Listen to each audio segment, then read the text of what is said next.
So, about 2 weeks ago, three South African police service officials went missing.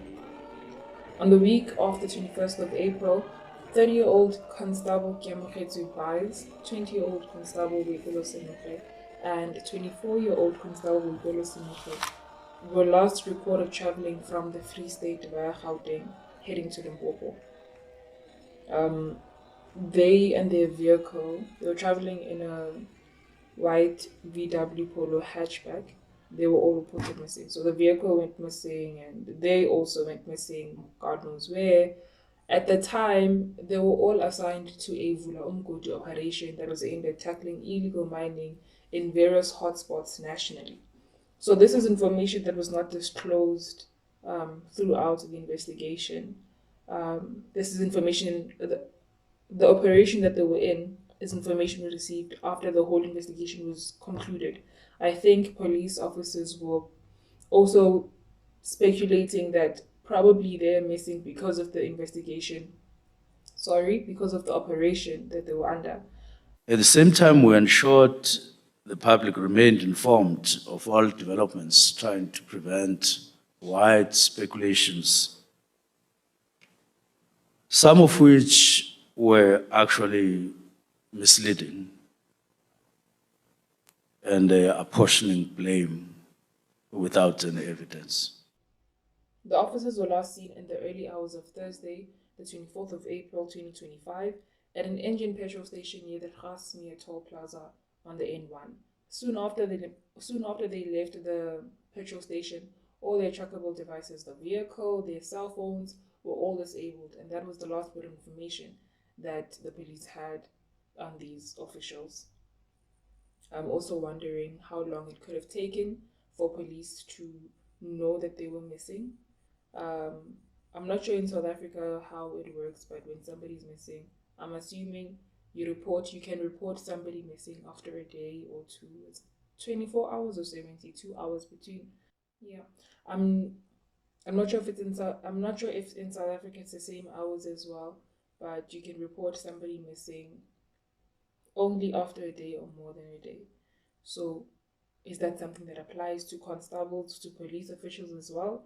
Or is it something that only applies to citizens? If so, maybe that's why investigations only began a bit further than Thursday. If not, did they begin speculating soon after they went missing? Where are these people? Were they constantly being tracked from their traveling from the Free State to Limpopo? Or was it a thing of let's check up on them? They should have been here by now. You know? It's just those questions for me roaming around my head. Getting into the family's side of things. So soon after the police officers were reported missing, the families were informed, and this is what the families had to say. Ulwazi Tepa, Constable Bai's husband, said, "I believe the National Commissioner and his team are doing everything to bring them back alive. That is all I pray for. Just bring back my wife alive. Thank you." I mean, what more could you want? You don't know where this person is. I can only imagine the frustration that the last time you saw this person, you knew you were going to see this person again, and now you don't know what's happening. You don't know where they are, but you're just deep down hoping that can they be back alive? At least, can they be back alive? Other questions will be answered later as to where did they disappear to, where did they vanish to, what happened to them, but just ensuring that they're alive, that's a hope that this husband was holding on to. Usipho Linda, Constable Cebekulu Linda's uncle, said, "We had questions and we still have questions, but most of our questions are answered by the National Commissioner. They have given us the commitment that they are not resting. They are following every lead to try and find our children. We just want to appeal to the public out there that, as the National Commissioner and Premier have indicated, anybody with information, nothing happens unnoticed nowadays. Somebody must have seen something. Somebody must know something. Consider these your kids as well. They were doing a job to protect the community. They were there to serve you." Which is true. Which is true. It's like the question of um, if you're a doctor, who treats the doctor when the doctor's sick? If you're a hairdresser, who does your hair? Because you consistently offer this service, and they were offering this service of protecting the community, and now they need that protection. They need those skills of finding missing people, of finding clues and investigating and coming up with information, concrete information. They need that right now. And um, that's what the uncle was appealing for, that now is your chance to be there for them. Now is your chance as a community, as South Africa, to be there for people who serve the country. Paul Senoge, Constable Wipelo Senoge's father, said, "We are openly appealing for the children to be returned. Probably it was a hijacking of the vehicle. Please allow us to see our family members. If you were close or if you know anything that happened, please go to the police station near you and report." I can understand Mr. Sinoge's speculation that maybe this was a hijacking of the car. VWs are the kind of vehicles that are sought out a lot. It's one of the vehicles that are sought out a lot by people who steal cars and so forth. So it was natural for him to think that probably they were after the car and that's what they wanted. I'm not sure if the officers were wearing their uniform or they were in private clothing. I'm not sure. I'm trying to think. If they're in private clothing, it's probably easy to think that yes, they could have been hijacked, because who would clearly hijack a car where you can see that these are police officers and they're dressed in their uniform? Maybe they were in private clothing and that's why it could have been easy for them to be hijacked. Or if they were in their police uniform, criminals are desperate out there. They could still probably hijack either way, and it was in vulnerable hours of the morning when they went missing. Anything could happen out there. So that's what the family members had to say, or the family member representatives had to say. So that's what the family had to say, and now moving on to what was happening from the side of the police. I'm going to give you a bit more about the missing officers relating to the circumstances surrounding the matter, surrounding them missing. Two of the officers, Constable Kiamagetse Bais and Cebe Kululinda, were stationed at Bloemfontein Crime Intelligence Unit, and then Constable Boipelo Senoge was stationed at Parkweg Police Station. All three officers apparently, so this is information we're getting throughout the investigation while they were still active, while they were still looking for the officers. All the three officers were on their day off when they went missing, when they were traveling from the Free State to Limpopo through Gauteng. Now remember, earlier on I said that they were under a Vula Umgodi operation that was aimed at tackling illegal mining in various hotspots nationally. So that's information that we received at the end of it all. But throughout, when they were trying to just keep things vague and trying to make things seem calm as possible, so they were letting us know that these officers were on their day off when all of this transpired. And yeah, so upon receiving the news of the missing officers, the South African Police Service set out a multidisciplinary search team based in the Gauteng. The search team consisted of officers from the Free State, the Gauteng, and Limpopo provinces. As a means of fast-tracking the search of the missing officers, the National Commissioner General Fani Masemola announced a 350,000 rands reward for information that could lead to missing officers being found. So the police as well were not just relaxed about all of this. Not relaxed as in like they should be, but relaxed as in they were not taking this as just another case. This was one of their own, and they were out to make sure that they are found as healthy as possible, if that was a possibility. So the reward, I think it's just because as the police officers, they obviously want to make sure that their teammates, that their members, that their partners are found. But as the public, it could take more to convince the public to be as empathetic to the situation. I'm assuming that's why also, I think that's in general, that's why rewards are brought into the space. Because if you have no emotional attachment to a matter, it's difficult to come up or to see a need to assist. Unfortunately, that's how humans are, sadly. So I think this reward was just put there as a catalyst to like, okay, if genuinely anybody saw something, and this can lead us to information that can find the missing constables. Here's a reward, my guy, or here's a reward, my girl. But thank you for helping. So fast forwarding to last week, the past few weeks have been difficult for both the police service and the missing officers' families. With assistance from SAPS drone unit, the cybercrime and crime intelligence divisions, Gauteng Traffic Air Wing, the Hawks, and Bidvest Protea Coin Air Wing, the SAPS made a breakthrough. So many investigative bodies pulled everything they could into finding bits and pieces that could lead to something, and it paid off. They found concrete evidence that led to something that could lead to finding the officers. So this all transpired in the week of the 21st of April. And the week of the 21st of April, that's where all this investigation took place, where they were trying to find what is what. Sharp, they were lost seen at the engine garage. From there, where could they possibly had gone? There's multiple intersections, there's multiple off-ramps that at the crossroad there's a particular place at the highway where all of their trackable devices went off, the phones in the vehicle. At that particular intersection, there's a lot of off-ramps they could have taken. So all of these investigative bodies just pulled in their efforts to figuring out and digging and picking and knitting at everything that could be evidence and could lead to finding the missing officers. And so the search began.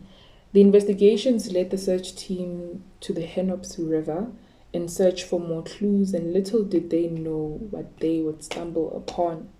The Hannops River is a river. It's a waterway that runs through or alongside the N1 highway in Centurion.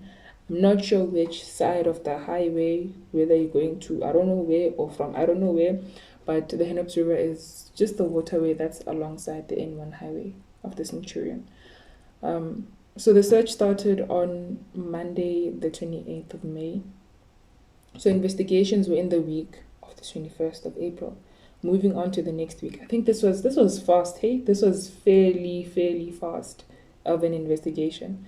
Moving on to the next week of the 28th of May, that Monday, they began searching the river.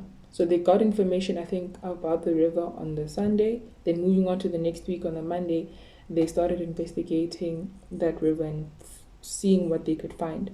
So they searched the river, and the first thing the police found were 2 dead bodies, 1 man and 1 woman. The bodies were not yet identified, so you could not say, is this 2 bodies from the 3 missing officers? It was all just speculations. It was not like concrete assurance that yes, this is them, we found them, So they found 2 dead bodies, and later the same day, on the 28th of May, they found an additional 2 bodies. Right? There are still processes that must be followed. All these 3 bodies were found along the river. We are looking for a 4th body. So now in total, they had 4 dead bodies from the Hannops River. Was the search complete?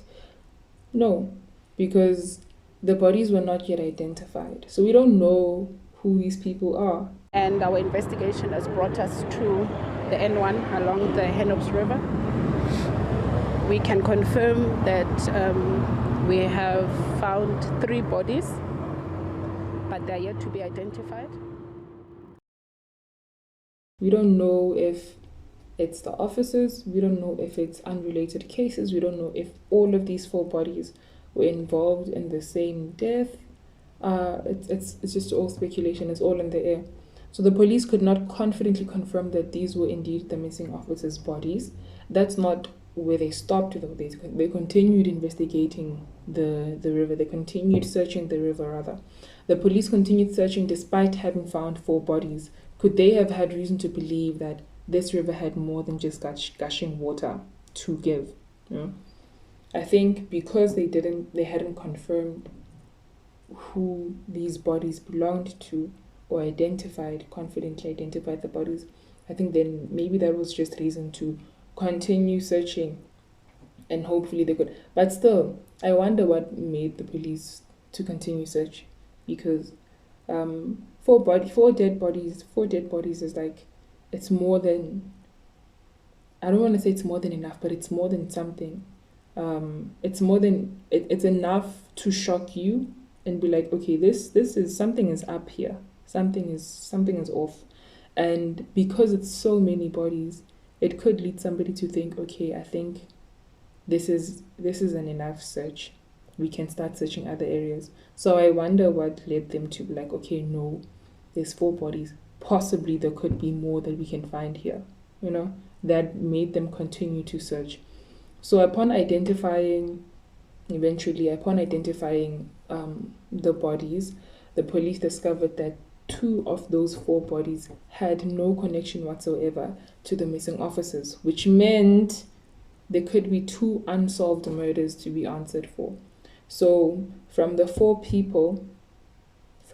dead bodies that were found, 2 of those dead bodies belonged to 2 of the 3 missing officers, yes, and then the other 2 had no connection at all to the 3 missing officers. So it's a question of, were they also murdered, or were these, I don't want to say innocent deaths, but innocent deaths, or these suicides, or these what? They don't know, but now they found more than what they were planning on finding. It's okay. So that's not where they stopped. They continued investigating the river. They continued searching the river. They identified the bodies. They find that the bodies, from the 4 bodies, only 2 relate to the case. The 2 have no relation whatsoever to the case. And honestly, this river had a lot of secrets. It had a lot of secrets, because how are you hiding 4 bodies? How are you hiding 4 bodies? And it just so happens that now the police are searching and we find these bodies. If the police had not found clues to that river, if they had found clues to some other place, would this river had been searched? If it were not for, if the 3 missing officers weren't missing, if they had continued and traveled safely and made it to Limpopo, would police have searched the Hannops River? Would the 2 bodies been found? Or would they still be just there? Where are they from? Why are they there? What happened? But where also, because from the 4 bodies, it's 2 of the officers from the 3 missing officers, and the 2 it's unrelated. Where's the 3rd missing officer? Should they continue looking for another dead body in the same river? Or should they be hopeful to find a living victim of some sort?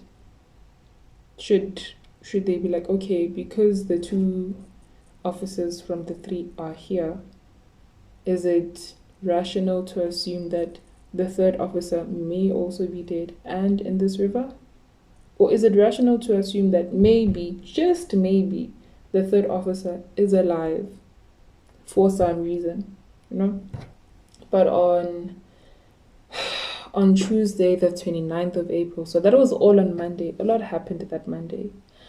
On Tuesday, the 29th of April, 2025, the river's body count had risen to 5 bodies in total. We understand that there is breaking news. We understand that a 5th body has been found. I'm telling you at this moment. This could not be more depressing for the search team, because it's like unfolding something and discovering something. Well, let's say somebody shares something to you and you hear what you need to hear, and you eventually start hearing what you did not need to hear. I would have no words if I was part of the search party, because you found 2 missing you found the 2 missing officers from the 3, and then you found 2 bodies that had no connection to these officers, and now there's another body. It's a lot. It's Pandora's box. It's a lot.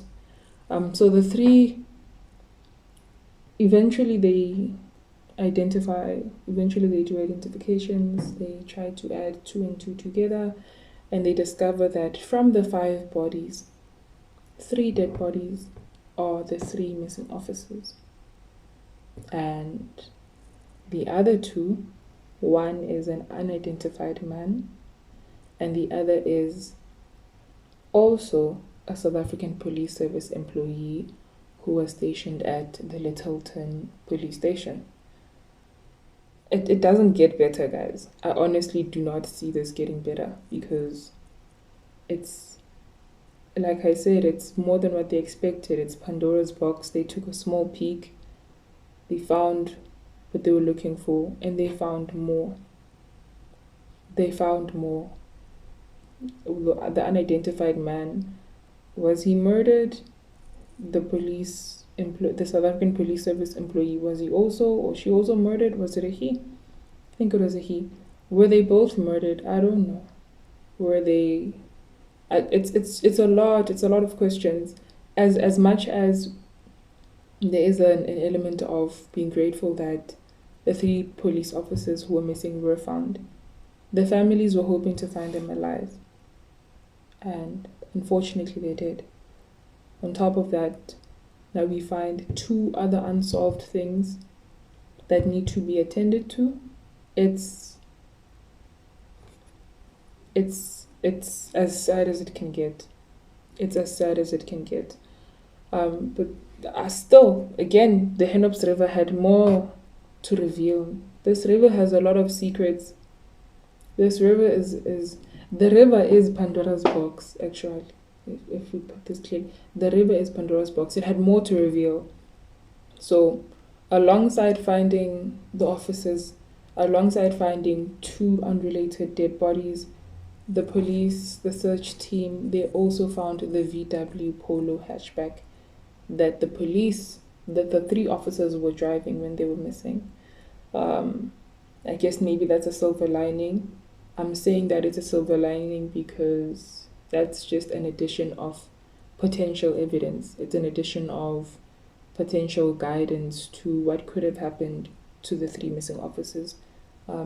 If the car overturned, then we can find out that the car overturned.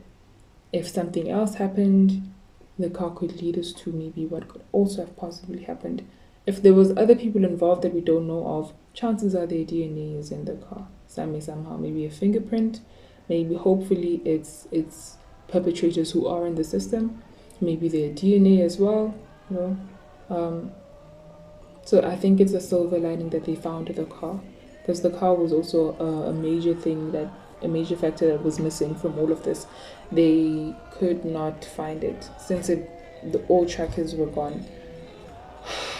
It's heavy even sharing these stories. It's heavy. It's heavy. The 3 officers are said to be laid to rest. Excuse me. The 3 officers will be laid to rest in their hometowns between the 8th and the 10th of May. I don't know if there's any better comfort that the families of these officers could have. I don't think there's any better comfort that the South African Police Service could have. They were found. It's unfortunate that they were gone. And these people had lives. These people had lives outside of serving us as South Africans. I think one of the officers was preparing to celebrate a birthday, and the other officer, the partner, was preparing to marry her. So they had lives. They had lives, and all that comes to a halt. Very unexpected. Very just unexpected. It's one of those ways that life decides to harshly remind us that someday things all come to an end. Someday it all comes to an end. When we least expect it, sometimes we do expect it, sometimes, most of the time, it's unexpected. And I think I'd like to just use this as an opportunity to also encourage each other that live your life to the fullest, yes, don't neglect the people in your life that you keep close to. Don't neglect your close circle, because we don't know when who is leaving. I'm not saying we should live in fear and live in how do I explain this? I'm not saying we should live in like deadline mode, where it's like, if we don't do this today, we might not have tomorrow. So living in that kind of fear, no. But live in savoring every moment, every opportunity that you get to interact with people, especially make memories with people in your close circle, because you may not know that possibly this could be the last. It's scary even saying that. I'm just having like flashes in my mind of people in my close circle, and it's hard to not wonder. Could this like be the last, or could this be, So I'd just like to encourage that let's appreciate people in our lives, appreciate the people in your close circle. Let's try our best to not have regret when somebody's life comes to a full stop. Yeah.